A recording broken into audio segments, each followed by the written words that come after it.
തിരിച്ചു മടങ്ങുകയാണ്. നമ്മൾ ഇങ്ങോട്ട് വന്ന ഫെറിയിലല്ല നമ്മൾ തിരിച്ചു പോകുന്നത്. ഇങ്ങോട്ട് വരുമ്പോൾ മാത്രമേ നമുക്ക് ടിക്കറ്റ് എടുക്കേണ്ട ആവശ്യമുള്ളൂ. തിരിച്ചു മടങ്ങുമ്പോൾ ടിക്കറ്റ് എടുക്കേണ്ട ആവശ്യമില്ല. ഏകദേശം 5:30 വരെയാണ് ഇവിടെ ഫെറി സർവീസ് ഉള്ളത്. അങ്ങനെ നമ്മുടെ ഫെറി പുറപ്പെട്ടു. ഫെറിയിലുള്ള എല്ലാ സീറ്റിലും ആളുകൾ ഇരുന്നതിന് ശേഷം ഫെറി മുന്നോട്ടെടുത്തത്. കുറച്ച് കഴിഞ്ഞപ്പോൾ ഞാനൊരു കാഴ്ച കണ്ടു. ഞങ്ങളുടെ ഫെറിയിലുള്ള ഒരു ജീവനക്കാരൻ, അദ്ദേഹം ചിപ്സ് ആണെന്ന് തോന്നുന്നു, അതൊരു കൂട്ടം പക്ഷികൾക്ക് എറിഞ്ഞു കൊടുക്കുകയാണ്. പക്ഷികൾ എന്ന് പറഞ്ഞു കഴിഞ്ഞാൽ മുംബൈയുടെ കടൽ തീരങ്ങളിൽ കണ്ടുവരുന്ന സീഗൾ എന്ന വിഭാഗത്തിൽപ്പെട്ട പക്ഷികളാണത്.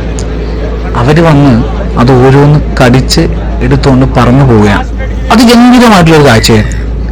ഞാൻ ക്യാമറ ഓൺ ചെയ്ത് അദ്ദേഹത്തിൻ്റെ അടുത്ത് പോയി നിന്നു. ഞാൻ ആ ദൃശ്യങ്ങളെല്ലാം എൻ്റെ ക്യാമറയിൽ പകർത്തിക്കൊണ്ടേയിരുന്നു. കുറച്ച് കഴിഞ്ഞപ്പോൾ 2 കോളേജ് വിദ്യാർത്ഥികൾ വന്നു.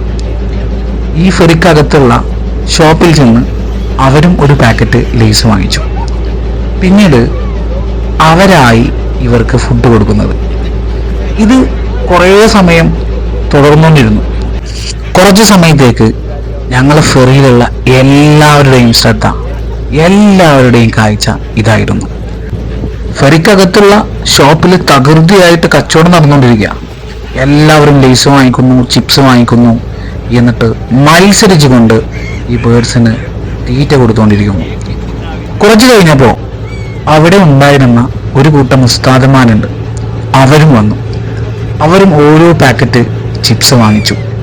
പിന്നെ അവരും മത്സരിച്ചുകൊണ്ട് എറിഞ്ഞുകൊണ്ടേയിരുന്നു. പിന്നീട് ഇതൊരു ആക്ടിവിറ്റി ആയിട്ട് മാറി.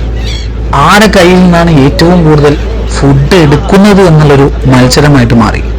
അങ്ങനെ എല്ലാവരും അങ്ങോട്ടും ഇങ്ങോട്ടും മത്സരിച്ചു കൊണ്ടേയിരുന്നു. അങ്ങോട്ട് പോകുമ്പോൾ 1 മണിക്കൂർ യാത്രയിൽ എല്ലാവരും ഉറങ്ങുകയാണെങ്കിൽ തിരിച്ച് ഇങ്ങോട്ട് വരുമ്പോഴുള്ള 1 മണിക്കൂർ യാത്ര ഭയങ്കര വൈബായിരുന്നു. ഞാൻ നന്നായിട്ട് എൻജോയ് ചെയ്തു. എൻ്റെ കൂടെ യാത്ര ചെയ്ത ഫെറിയിലുള്ള എല്ലാവരും ഒരുപാട് എൻജോയ് ചെയ്തു. കുറേ സമയം കഴിഞ്ഞപ്പോൾ ഞങ്ങൾ കൂടെ യാത്ര ചെയ്യുന്ന ടിബറ്റിൽ നിന്ന് വന്നൊരു സംഘമുണ്ടായിരുന്നു. അവർ ഒരുപാട് നേരം അതിശയിച്ചു നിന്നു. പിന്നീട് അവരും പോയി ഒരു പാക്കറ്റ് ലേസ് വാങ്ങിച്ചു. പിന്നീട് അവരും തീറ്റ കൊടുക്കാൻ വേണ്ടി തുടങ്ങി. ചുരുങ്ങി പറഞ്ഞു കഴിഞ്ഞാൽ അതൊരു വല്ലാത്തൊരു ഫീലായിരുന്നു. ഭയങ്കര വൈബായിരുന്നു അത് കാണാൻ. ഒരു കൂട്ടം ബേർഡ്സുകള്, പക്ഷികള് ഞങ്ങളെ ഫെറിക്ക് ചുറ്റും ഇങ്ങനെ വട്ടമിട്ട് പറന്നുകൊണ്ടിരിക്കുകയാണ്. കുറച്ച് കഴിഞ്ഞപ്പോൾ ഒരു ഉസ്താദിന്റെ കയ്യിൽ ഇട്ട് കൊടുക്കാനൊന്നുമില്ല. അദ്ദേഹം കഴിക്കാൻ കൊണ്ടുവന്ന ചപ്പാത്തി എറിഞ്ഞു കൊടുത്തു.